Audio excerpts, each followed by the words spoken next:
1985, the jinx was snapped when Michael Spinks at 200 pounds outpointed 221-pound Larry Holmes for the World Heavyweight title. And this was the scene at the weigh-in this morning as World Cruiserweight champ Evander Holyfield stepped up on the scale for the first time as a heavyweight. In his last fight, he weighed 190 pounds. Today, he tipped the scales at 202, putting him in the same category with many of those legends we just talked about. Evander entering his first heavyweight fight, already heavier than a number of fighters who won the championship.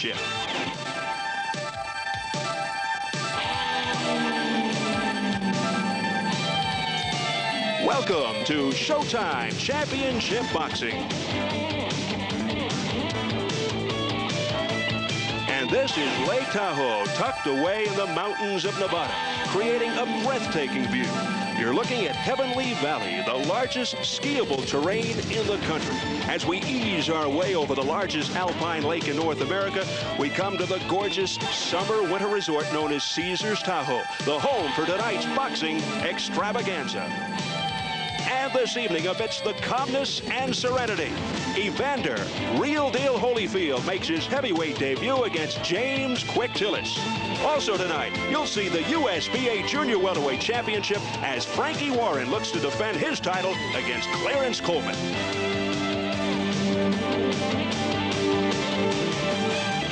Everybody, I'm Steve Albert, and welcome to another edition of Showtime Championship Boxing. Tonight, we come to you from beautiful Lake Tahoe, Nevada, just an unbelievable setting. We've got a terrific card for you, including our main event, Evander Holyfield's heavyweight debut as he takes on James Quick Tillis. Now, Tillis may be on Holyfield's mind tonight, but perhaps lurking in the back of his mind is a fellow by the name of Mike Tyson, because he would like to meet Tyson for the World Heavyweight Championship sometime in about a year. Now, appropriately, this is an Olympic year, and almost 4 years ago to the day, in fact, it was August the 9th, 1984, Evander Holyfield won the bronze medal at the LA Summer Games, and he became the first Olympian from that class of '84 to win a professional world title. Then he went on to unify the Cruiserweight Championship when he knocked out Carlos De Leon this past April. Now he sets his sights on the heavyweights, and his first test, ironically, comes up against the man who gave Mike Tyson his toughest fight. That is James Quick Tillis. Let's meet Evander Holyfield, who is standing by right now in his dressing room with my partner, the fight doctor,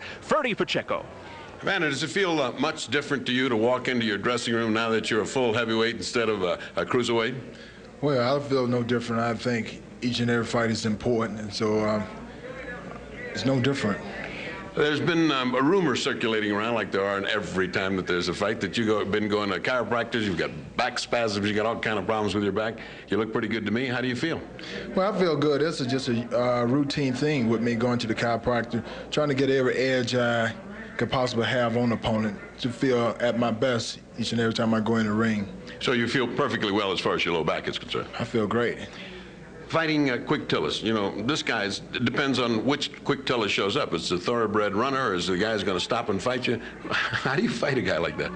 Well, I'm out there to fight my fight, which is to go out there and, you know, be patient and use my snap and jab like I usually use, and just try to put combination together. If I can get Tillis to stop, be able to take him quick. If he move around, just be patient enough to trap him and force him into my type of fight. All right. Good luck tonight, and back to Steve and ringside. Thank you, Ferdy. Evander Holyfield's first test as a heavyweight comes in the form of the fighting cowboy, veteran James Quick Tillis. And he is alongside the other member of our broadcast team, Wally Matthews. James, tonight's probably your biggest fight since you fought Mike Tyson 2 years ago. You thought you won that fight, didn't you? Yeah, I thought I won it. It was a good fight. I mean, it was rumbling. I thought I won 6 rounds. Yeah, you thought you outboxed him, didn't you? Yeah. Now, you have a stylistic difference here tonight with Holyfield. Tell me a little bit about Holyfield, his stylistic differences with Mike Tyson. Well, he's a boxer straight up, coming in. I'm at moving side, and do the same thing I done on the gorilla. In and out, side. Tyson would be a little stronger than this boy. I mean, I'm strong. I'm in top shape. I'm weighing 210.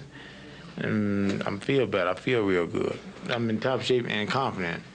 Okay, you fought 6 world champions. You've been around for 10 years. Is there anything about fighting this guy that could possibly make you nervous? Well, I always feel that little thing when I get ready to go and win, but when I start shaking out, all that leave. It's just a natural thing. Okay, thanks very much. Good luck tonight. And now back to Steve. All right, thanks, Wally. And one of the key factors going into the main event will be Holyfield stepping up in weight class. Ferdy, how will that affect his overall quickness and hand speed? Quickness and hand speed is not as much a variable as the ability to punch hard, the power of the punch, and how to take a heavyweight punch. That's what's the key to this fight. How about carrying this extra weight in this altitude? He's been here, Evander's been here for 7 days, whereas Quick Tillis has not. The altitude is a little bit of a factor, but not much. More of a factor is how do you carry that extra 12 pounds, and how does it fatigue you? That's what we're going to find out tonight as Evander Holyfield tries to see what it feels like to struggle through that fight with 12 more pounds on him. Don't forget, coming up next here on Showtime, the big main event. The heavyweight debut of world cruiserweight champ Evander Holyfield as he takes on James Quick Tillis. High-tech training program, that's what they've got. The leader of Team Holyfield is Ken Sanders, who discussed the overall plan for Evander Holyfield prior to tonight's fight. Well, from the physical, naturally the first thing was to get him up, see what weight he'd feel comfortable at fighting as a heavyweight. And as you know, we had the weigh-in, he weighed 202. Which we think that's a good weight because he still has his speed, he's stronger, so we feel good about that. We don't have a plan to a certain weight to get to. The weight is going to be, it could stay at 202, it could go down to 198. We just want him his very best at that. And of course, from a mental standpoint, it's just to get him per fight. We're taking it one fight at a time. We're going to see how he does tonight, and which we expect him to do well, but still we need for him to go through it and see how that'll be. Then we'll make plans for the next fight. Do you have kind of a timetable in mind about how many fights you'd like him to have as a heavyweight? Well, we have naturally this fight and then one more fight, and then we're going to look after the second fight whether he needs a third or a fourth fight. We would like, from assuming that everything is like we think it's going to be, sometimes next year to fight for the championship. Kenny, it seemed that a few months ago you were the most resistant member of the camp to Evander moving up to heavyweight. Why was that? Well, Evander is more to me than just a boxer. And the thing I didn't want to do was rush him.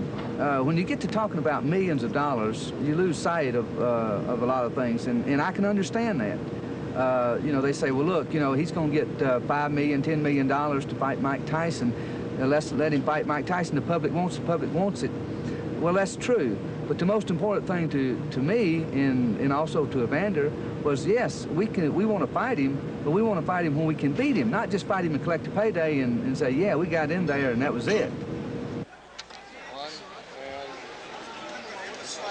Big crowd getting set for the main event. Evander Holyfield and James Quick Tillis. Both Holyfield and Tillis have gotten ready for tonight's showdown via totally different methods of training. You talk about high-tech versus old-fashioned.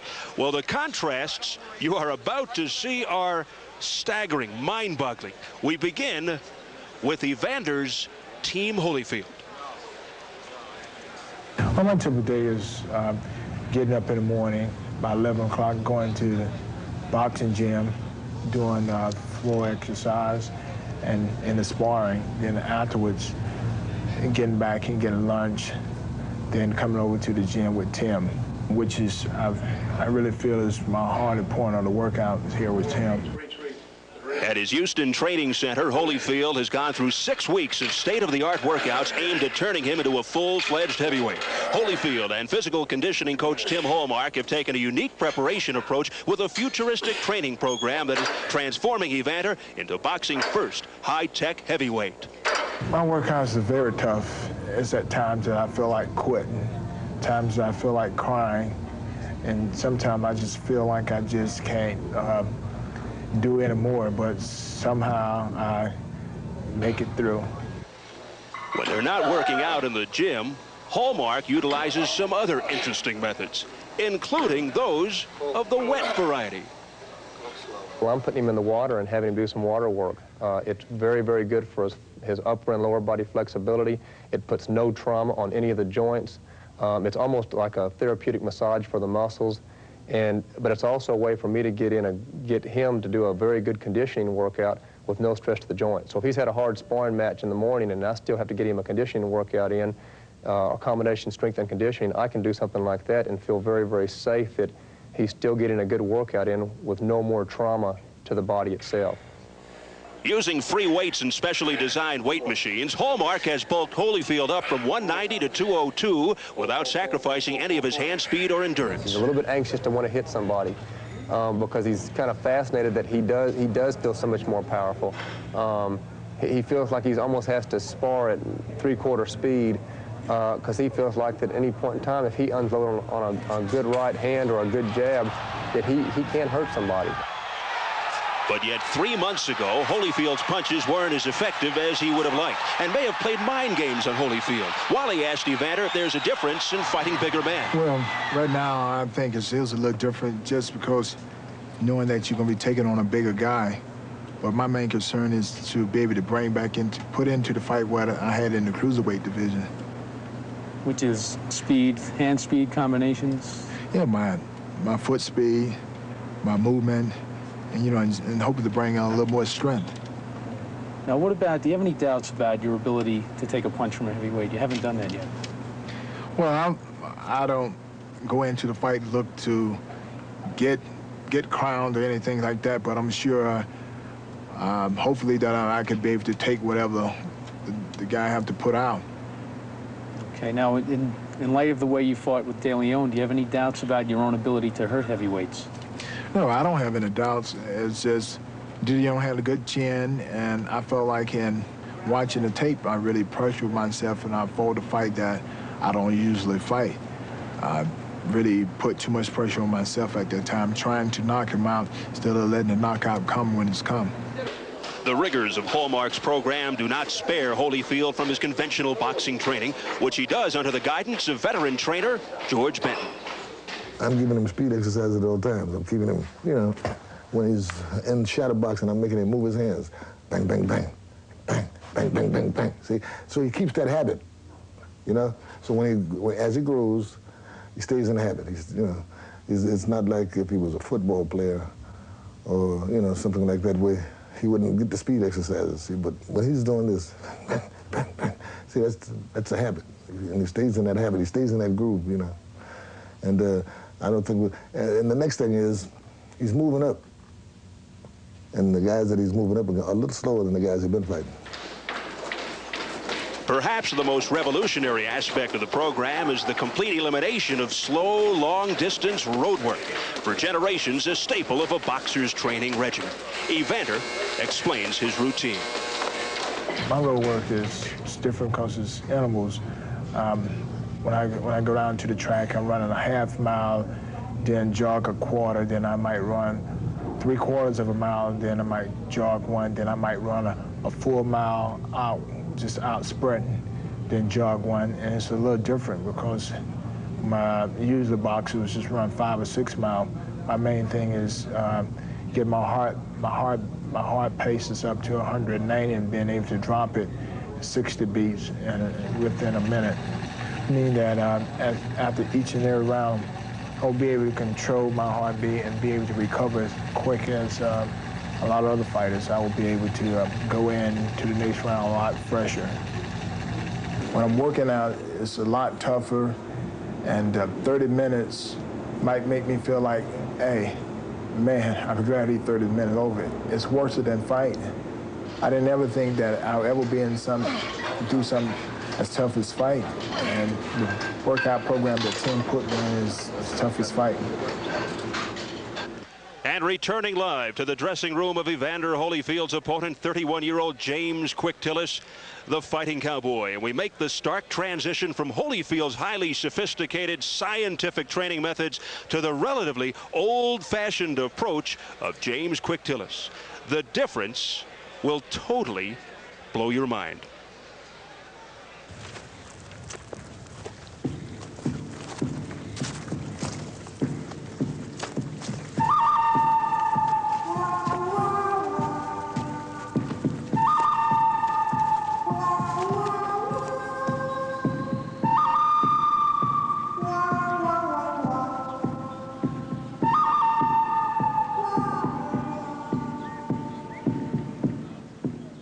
In the rolling hills just outside Tulsa, Oklahoma, James Quick Tillis works his ranch and works to prepare himself for tonight's challenge.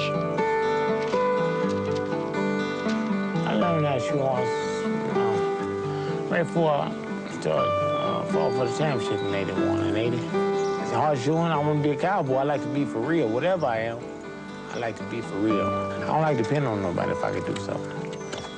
Not content to own a ranch, Quick Tillis has learned the many chores of a working cowboy, and it is to the quiet country life that he is drawn after the high excitement of the boxing ring. The slow pace of ranch life was not always his style, however, and after a fast start in boxing, he found himself at the door of the heavyweight championship of the world. But it was not to be, as Tillis lost in his bid for the title, and from that point on, his boxing career has taken on the aspects of a roller coaster. I'm my fastest gun in the West. Fast, grease lightning, jumbo jet, that's who I am. And I'm enjoying myself. I'm a real cowboy. Ain't never been a real cowboy, fighting cowboy like myself. World-class fighter, real cowboy, world-class cowboy. I'm having a lot of fun, and I want to shake up the world. Come on, son. Cowboying is my first love, but through fighting, I got all these things. God bless me with all these things, understand? He gonna give me strength and bless me being championship of the world. I gotta work for it, though. And have a lot of fun. Fight from bell to bell. Evander Holyfield is in a modern, high-tech training facility in Houston using state-of-the-art techniques to prepare himself for his run at the heavyweight title. In marked contrast, Quick Tillis prefers the peaceful surroundings of his ranch and his backyard homemade ring to hone his skills. For this fight here, I'm getting in top shape down the country to murder this boy. He better be ready. If he got the brain to give it. He brings something to get something. I'm bringing everything. The cowboy's ready. When I beat Evander Holyfield, this would mean a heavyweight championship shot with Mike Tyson, the gorilla. That's what that means. And make a whole lot of money and shake up the world. And people think I'm in the graveyard. I just got it together. Quick Tillis began his boxing career at the age of 15, trying to pattern his style on the float-like-a-butterfly moves of his idol, the charismatic Muhammad Ali. In October of 1981, undefeated after 20 fights, Quick Tillis got his chance at glory meeting Mike Weaver for the heavyweight championship of the world. He lost a close decision to Mike Weaver, but continued to remain a top contender, meeting a young, raw, iron Mike Tyson. I won the fight, but he's a tough fighter. You got to be in top shape to box it. And that was a good, confident fight, though. That's why I'm still fighting today. Tillis lost a one-point decision, but remains one of 4 men to go the distance with Iron Mike Tyson.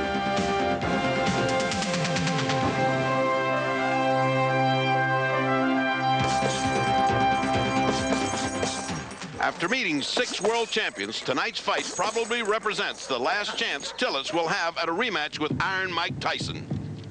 I don't never look back on things bad happening in the past. So if you look back, things be gaining on you. If I beat Evander Holyfield, it'll make me a lot of money. I'm gonna put all my heart in. But if I lose, go back to being cowboy.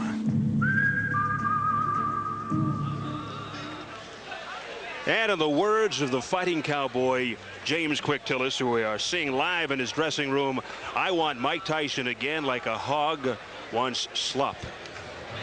Now there is a man of words. Capacity crowd here at the beautiful outdoor facility, Caesars Tahoe, as Bo Williford leads the charges of James Quick Tillis. Some say that Tillis is washed up. Some say he is riled up because Holyfield thinks of him strictly as a stepping stone. But realistically, what kind of a challenge do you think Tillis poses for Holyfield, Ferdy? I think a very interesting challenge in that he is a legitimate heavyweight. By that I mean he has met 6 world champions, as we have just seen in the pieces. He had a very good performance against Tyson, who was young and raw and didn't know how to handle all that talent that Tillis has. Tillis is one of those in-and-out fighters. If he's on and if he's really fighting hard, he will represent a hard challenge for Evander Holyfield. If he decides his strategy should be to select the style that he wants to and stick to his game plan. That's been his problem. He changes round to round and doesn't stick to it. So he must use his motion to last through these early rounds, because the whole thing is, can Holyfield carry this weight as a heavyweight in this high rarefied air? The fighting cowboy, James Quick Tillis, says he plans to come out, throw combinations, and dance all night. Holyfield says he thinks that Tillis will come out and hold. You know, he is such an enigma. I've seen him look so good, and I've seen him look so awful that it's like a roller coaster. The only thing you are sure of is his indecisiveness. I mean, that's the only thing you can count on. He's going to be, can't figure out what he wants to do. He can't figure out whether he's going to go this way or that way. He's got a good corner man. He's got a good corner. He's got a wonderful night. And if he doesn't do it today, he can kiss the big money paydays goodbye. Well, Quick Tillis will either be remembered as Evander Holyfield's first victim in the heavyweight division, or the man who derailed Evander Holyfield on the way to the mountaintop. And here comes Evander Holyfield, the world cruiserweight champion, stepping up into the heavyweight division for the first time, just 25 years of age. He has made it very plain and clear that he feels he can take Mike Tyson right now because of his style. He's not concerned about the step up in weight class whatsoever. And rather than beef up, his mission is to sculpt himself into a fighting machine. He put on 12 pounds. He went from 190 to 202. He also gained some height. Where did it go? Because it's only 2 inches around the collar and 2 inches around the waist. My lifetime when I'm going up. I mean, it doesn't sound like he's moving into anything exciting, yet he has this beautifully sculpted body that carries that weight, and you can notice the difference. He's beginning to get one of those Mike Tyson necks that goes from the earlobes down to the shoulders, you know. And as we pointed out, the difficulty is, can you carry the weight? Just adding weight doesn't make you a heavyweight. What he's got to do is finish off Tillis as early as he can by cutting the ring off and banging to the body, jabbing to keep him steady, and then banging to the body. That ends a fight early, and the question of stamina as a heavyweight goes out the window. He doesn't have to be there to find out about it.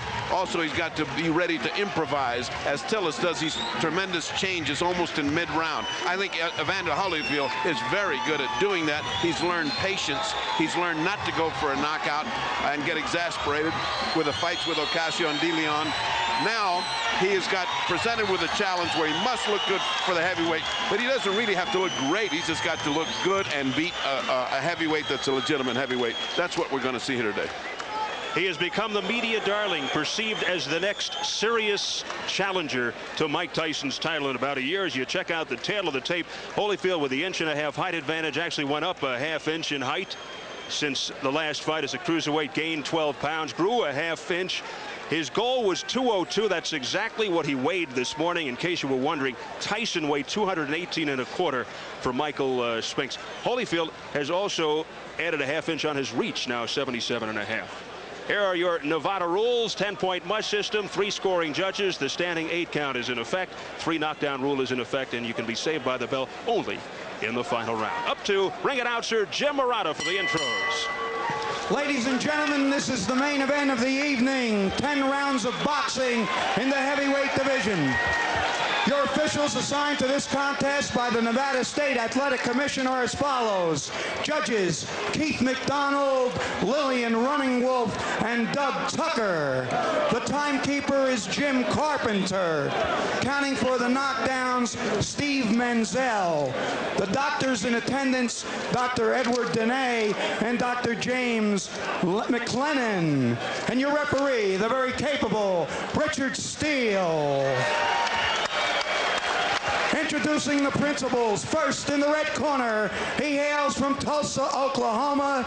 He's wearing white trunks trimmed in red and blue.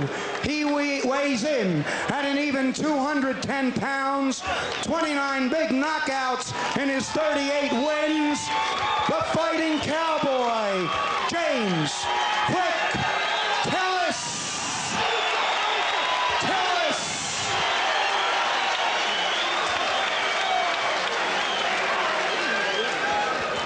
His opponent in the blue corner is from Atlanta, Georgia.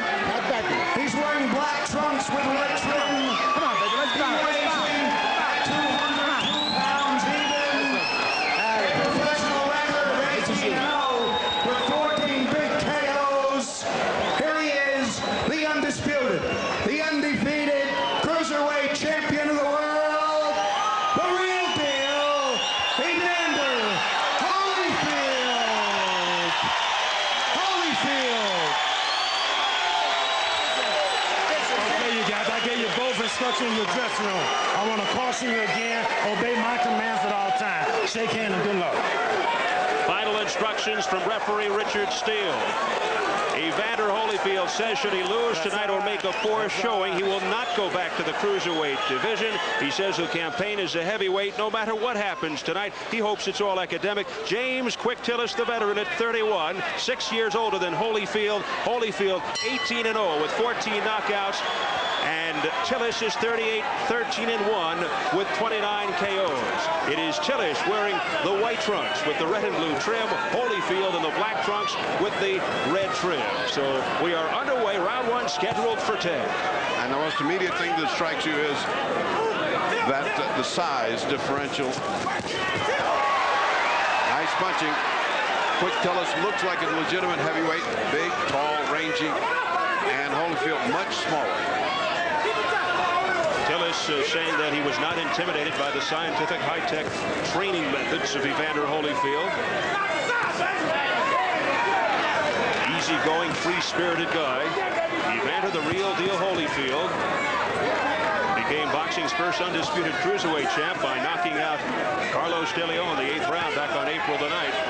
And on that same card, Tillis KO'd Rod Smith in the 2nd round. But Tillis, since his close defeat against Mike Tyson in 1986, has really been on a roller coaster ride. He had a tough 87, 5 fights. He got knocked out 3 times. The only thing that you can say to recommend him for this fight is that he gave Iron Mike Tyson a very hard battle, but that was 2 years ago when Tyson was really learning how to handle big heavyweights like this, trying to find out what to do with a big guy that moves well. His 87 3 losses is nothing to cheer about, and it is a mark of his instability that he just doesn't present himself ready to fight every time. We'll see what he's like today. Yes, to put it all in perspective, when you talk about that close one with Tyson, you have to qualify. It was 2 years ago. The crowd will roar anytime Holyfield comes close. Holyfield's objective, as taught by Georgie Benton and Lou Duva, was to jab hard right to the chest. Don't even try to hit the head. Just come in hard and throw punches at his shoulder and throw punches at his chest. Keep him from moving. Keep him from bouncing. He's done that so far. He's got him standing straight. He's not bouncing around. He's not running. Holyfield's doing a good job of controlling any running impulse that Quick Tillis might have. Holyfield says that to win tonight, he must control the fight and dictate the pace. Tillis said he'll come out for accommodations and dance all night. Holyfield totally disagreed, expecting Tillis to come out and do a lot of holding.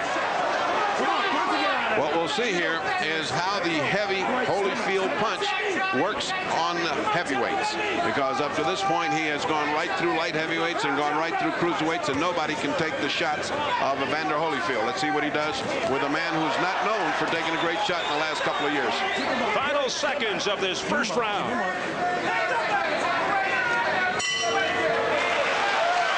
Round one is history. The first round for Evander Holyfield as a heavyweight.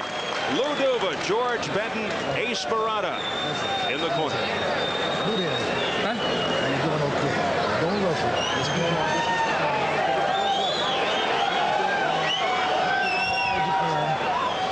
Well, one of the things that Evander said he would have to do is go to the body, Ferdy. Go right to the chest, right to the front. You just saw a punch right to the chest. That is exactly what Duva teaches with Georgie Benton. Punch anywhere but hit something. The easiest thing to hit is a man's chest. Go for it. That's what he did that first round. Kept him from bouncing, won the round handily. Did Evander Holyfield. Tillis's corner, Bo Williford, his manager, handles cuts. Also in there, Lawrence Lakey and Barry Tillis, the younger brother of James.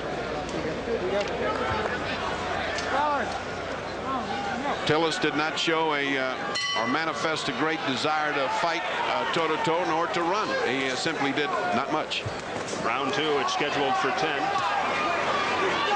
A battle of heavyweights. The heavyweight debut for Evander Holyfield in the black trunks with the red trim. Tillis in the white trunks with the red and white trim, red and blue trim. There's the jab that Holyfield is famous for. He's also famous for his hand speed and his quickness, and so far it doesn't seem to have suffered despite putting on the extra 12 pounds. That's evident, and that's what you, if you're watching this fight, to score Evander Holyfield progress into the heavyweights, notice his hand speed. He's just faster than the other guy by just a hair, but he gets it off first and it lands first, discombobulating any offensive plans that Quick Tillis might have. Evander Holyfield, an excellent, exquisite boxer, uses the jab effectively. All business, not a showboat. That was more a push than anything else. Oh, that was more sloppiness than anything else from Quick Tillis, who's already starting to be a little sloppy. You didn't need to do that. That was too far back to lean into the ropes. He's going to be very careful against Evander Holyfield or he's in trouble. He's holding his hand up, but he's pulling back from a punch. Evander will eat him up if he keeps pulling back like that, because he is not Muhammad Ali. He doesn't have that speed and ranginess to avoid a punch going back. Tillis claims that Holyfield fights off balance. Well, a lot of that off balance is the punching and pushing that Holyfield is doing right now. James Quick Tillis won his first 20 fights, won his first 12 by knockout, thus the nickname Quick. And he used to move a lot quicker as well in the ring.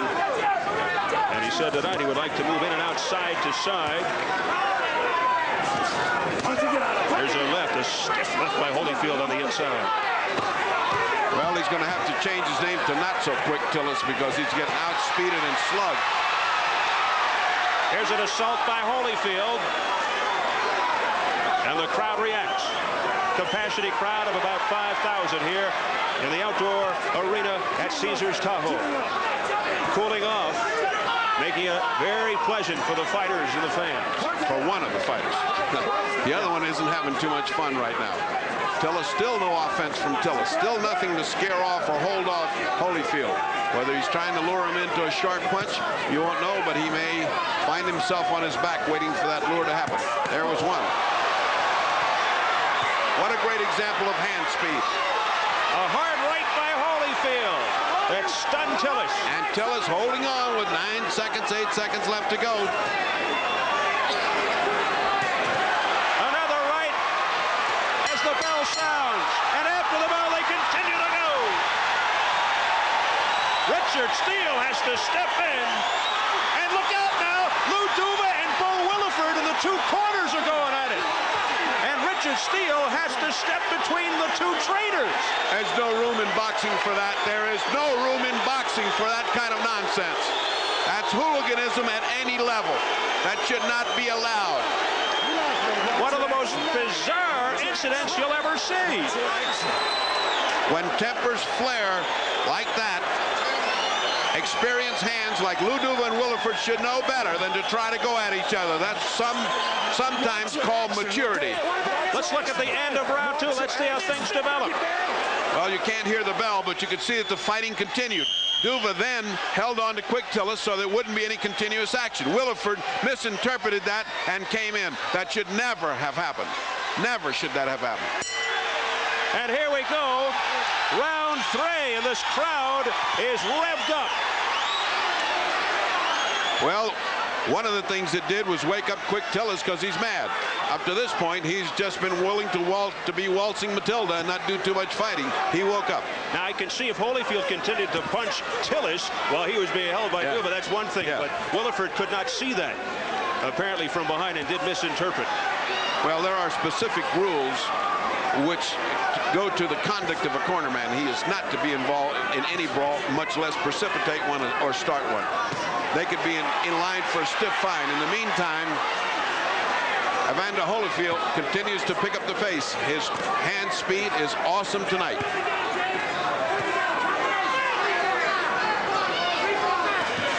So what a wild conclusion to round 2.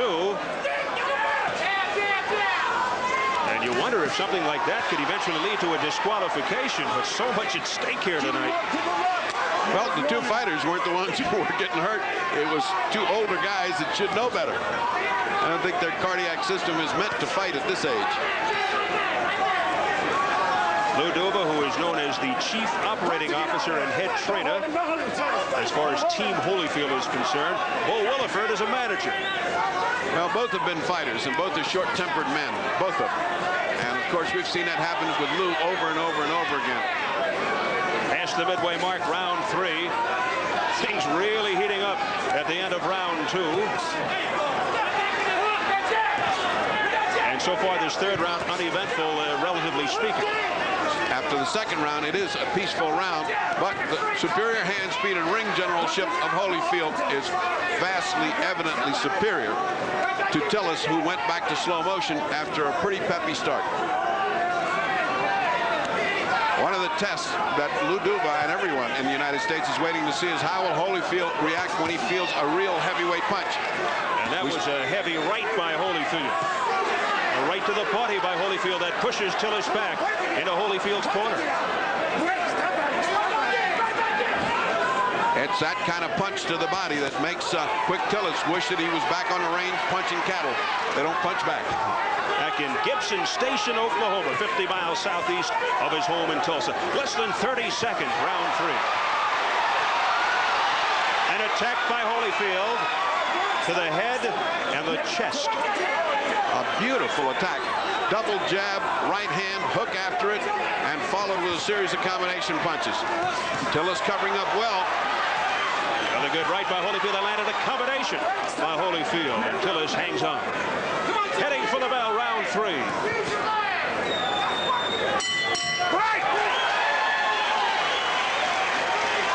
Well, it was sheer chaos towards the end of round 2. It is certainly worth another look. What happened here is as the bell rang and the fighters continued to fight, Duva, in order to separate them, took Tillis. The referee took Evander Holyfield, but Williford, who could not see all the way across, thought his man was being held and rushed Duva. And, of course, you see the referee is getting between. He's got Evander Holyfield under control. Duva has got Tillis under control, but here comes Williford. And he's saying, go on back. There's somebody threw a robe at him. And did you notice on the right-hand side of the screen what happened there? Tillis and Holyfield hugged. So let these old guys fight. Let's have a little fun here. Here we go, gentlemen. A lot of Vaseline on the face of Tillis. Now Williford, one last rub. Tillis is trying to time the rushes of Holyfield. He's willing to take 2 or 3 shots. He feels he can catch him coming in, which are the punches that hurt. When you hit a guy coming in full speed and you're throwing your punch from your shoulder, those are the kind of punches Ali used on Foreman in the jungle that stunned him. And that's what he's trying to do, but it hasn't worked. There he comes. Combination by Tillis, round 4, scheduled for 10. Live on Showtime from Caesars Tahoe in Lake Tahoe, Nevada. Gorgeous evening, capacity crowd, about 5,000 to see Evander Holyfield's heavyweight debut. And the action picking up again. Again and again, at the risk of being repetitious and monotonous, it is a question of hand speed, reflexes. That's what this boxing game is all about. It's a very young man at the top of his form and a guy sliding into oblivion that you're seeing here without the reflexes. When that happens, the equation usually goes to the man with the sharp reflexes. Holyfield's chin has yet to be tested. He has yet to be hit hard.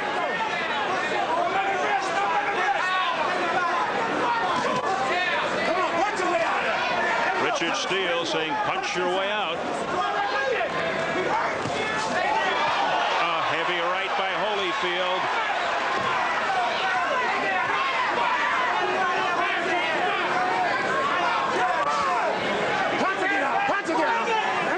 Tillis willing to punch and grab, trying to take and buy time. Whether he thinks the later rounds will be his, because Holyfield with an added 12 pounds and this advantage of the altitude might make him tired, but right now it doesn't look like he's even breathing hard. Evander is doing very well, and Tillis looks like the boxer who is going to be exhausted.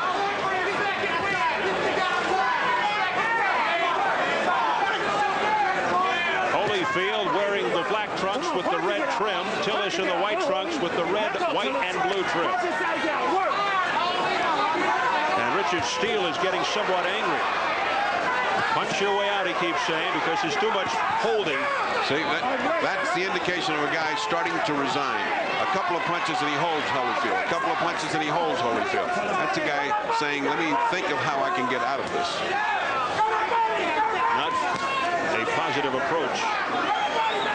Meanwhile, looks like Holyfield's just waiting for that swift combination to put Tillis away. Less than 30 seconds, round 4, scheduled for 10. Sunset falling over Lake Tahoe.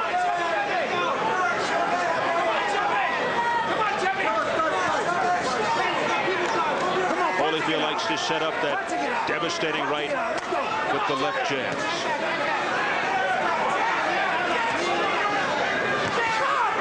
Weak lefts by Tillis. That right was blocked by Tillis. And at the bell, a hard right by Holyfield. And again, they almost went at it after the bell as we follow James Quick Tillis into his corner. Wally Matthews will have a clarification on the chaos at the end of round 2. Wally? According to Chuck Minker of the Nevada State Athletic Commission, the responsibility for calling a disqualification in that instance lies solely with referee Richard Steele. Now, apparently, Lou Duva grabbed James Quick Tillis after the round, but Evander Holyfield never did hit him at that point, so according to Minker, it did not look like grounds for a disqualification, although Steele does have the power to disqualify a fighter or for the actions of his corner immediately. Minker said that they will look at the tape afterward, but from what he could see at ringside, there was no disqualification called for there. Now back to Steve. Thank you very much, Wally. And that would have been ugly had Holyfield hit Tillis, perhaps unwittingly. Unfortunately, he held back. It's very hard right when the bell sounds. It's just hard to hold a punch back. And one punch isn't bad. 2 or 3 are something else. I mean, as far as disqualification of that little riotous incident, I didn't think that was called for. I thought a mild fine and a hand slap. Don't do that again. Here's a $100 fine for you. That's something else. All right, round 5 scheduled for 10. Steve Albert with the fight doctor Ferdy Pacheco, Wally Matthews ringside at Caesars Tahoe. Evander Holyfield continues to dictate the pace. He's wearing the black trunks. Tillis in the white. Holyfield's heavyweight debut. Tillis's legs looking wobbly. Look like they do not want to take too much more of this. Tillis just looking to protect his face.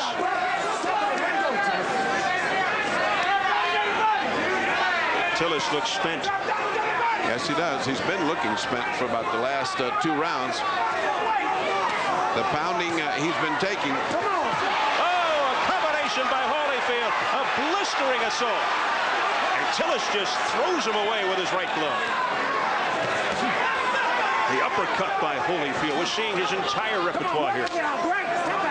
And what he's learned in the awful fights that he had to fight with Ocasio and De Leon was patience. Patience. Pace himself. Don't go crazy. And that's certainly holding him in good stead. He's fighting his fight. He's not getting nuts. He's just going at Tillis, chopping him down bit by bit. Tillis, for his part, doesn't seem like he's got an idea in his head as to how to hold off Holyfield, merely trying to last the rounds.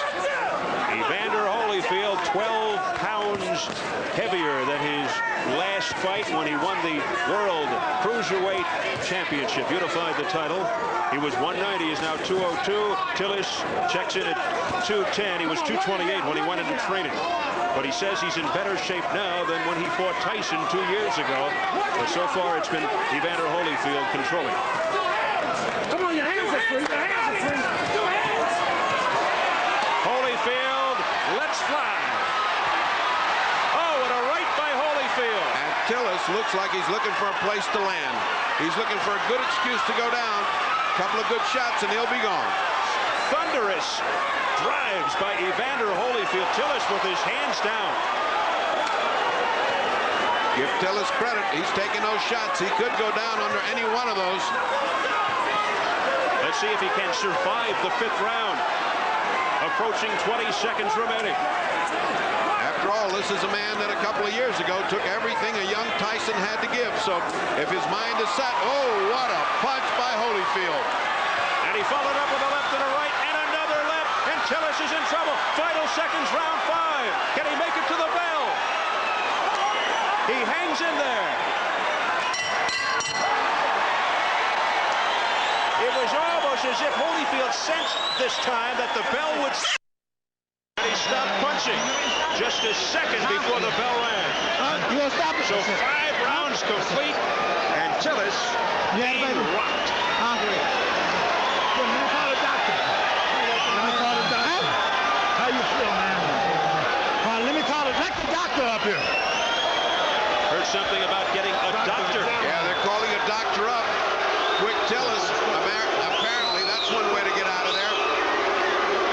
Dr. Edward Denay checking Quick Tillis. Let's see if he can hear what the doctor's saying. Okay. You want to fight? It's all over. The doctor apparently advised Richard Steele, and Steele signaled all over. Evander Holyfield has won his heavyweight, stopping James Quick Tillis after round 5.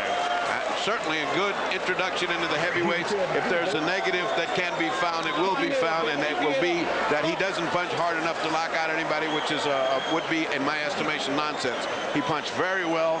He showed a great deal of hand speed. He showed a great deal of accuracy in his punching, patience, a mature attitude toward the thing. I think Tillis was just in there for the last 2 or 3 rounds taking punishment. I don't think it was wise of him to have come out for this round.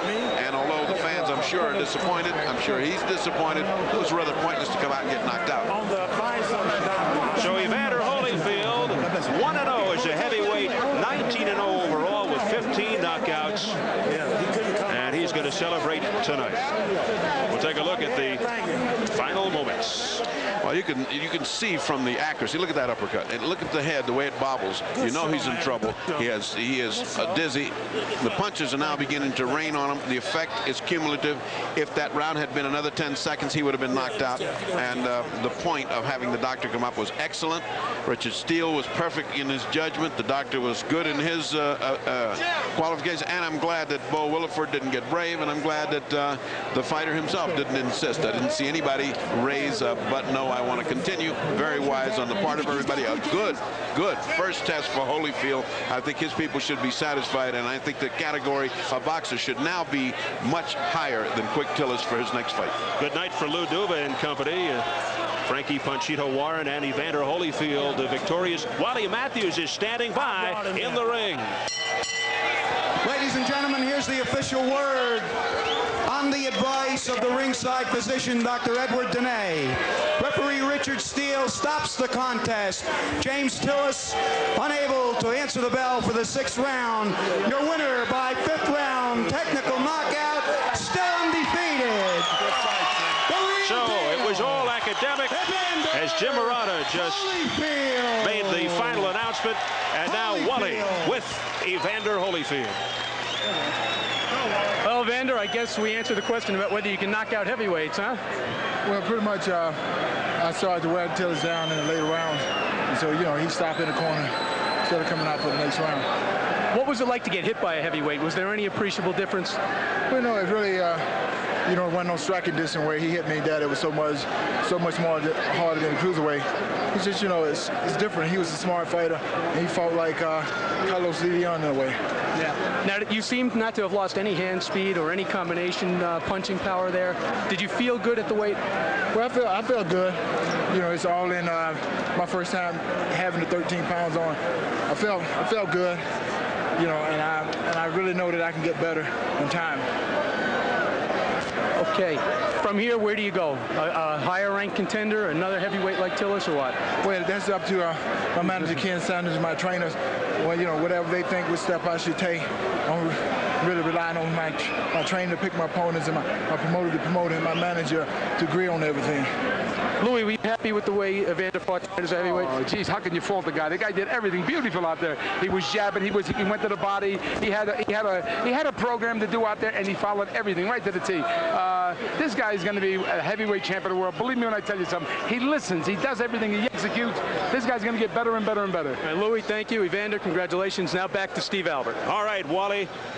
Evander Holyfield will now go back to mission control, as they put it, in Houston, Texas, to continue his prepping for eventually a shot at Mike Tyson. Let's take a look at some more action from this fight. These are the combination of punches that literally spell the finish to the fight.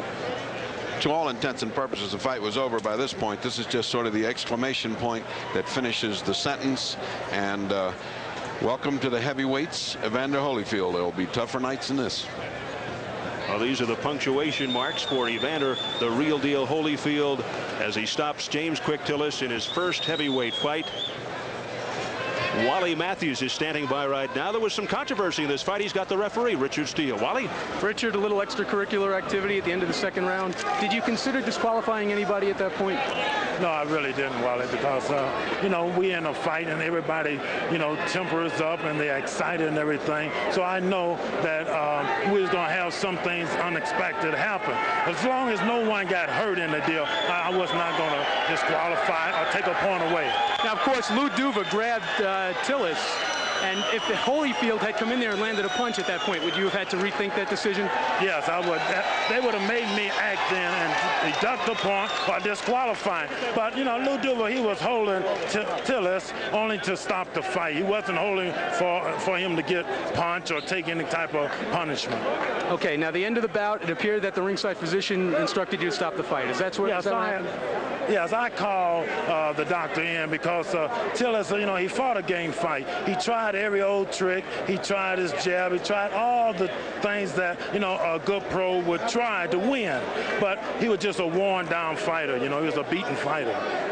Okay. Thank you, Richard. Thank you. Well, Evander Holyfield proved that he can fight as a heavyweight tonight. Whether he's the heavyweight to beat Mike Tyson, we don't know, but I'm sure we'll find out in the future. Thank you, and back to Steve. All right, thanks, Wally. The question now is promoter Dan Duva looking to match his father, Lou Duva, and Bo Williford. In any event, Evander Holyfield has done it in his heavyweight debut, and perhaps in October he'll be matched up with a fighter like Michael Dokes. We shall see. Yes, I think that's the style of fighter that he has to have to continue his career toward Tyson. All right, Ferdy, Evander Holyfield successful in his heavyweight debut.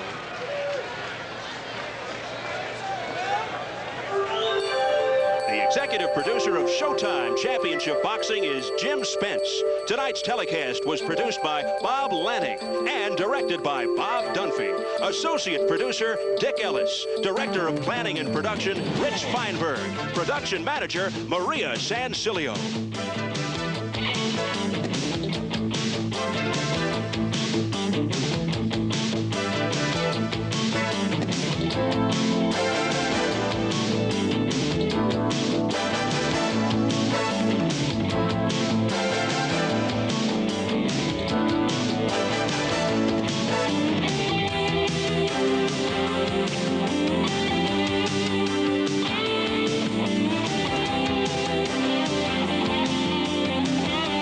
For Ferdy Pacheco and Wally Matthews, I'm Steve Albert saying so long from Lake Tahoe.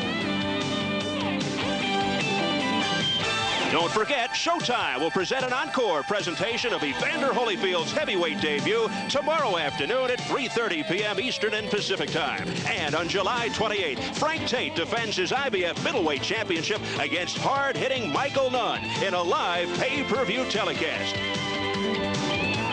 This telecast was a production of Sports Television International and has been a presentation of Showtime Championship Boxing.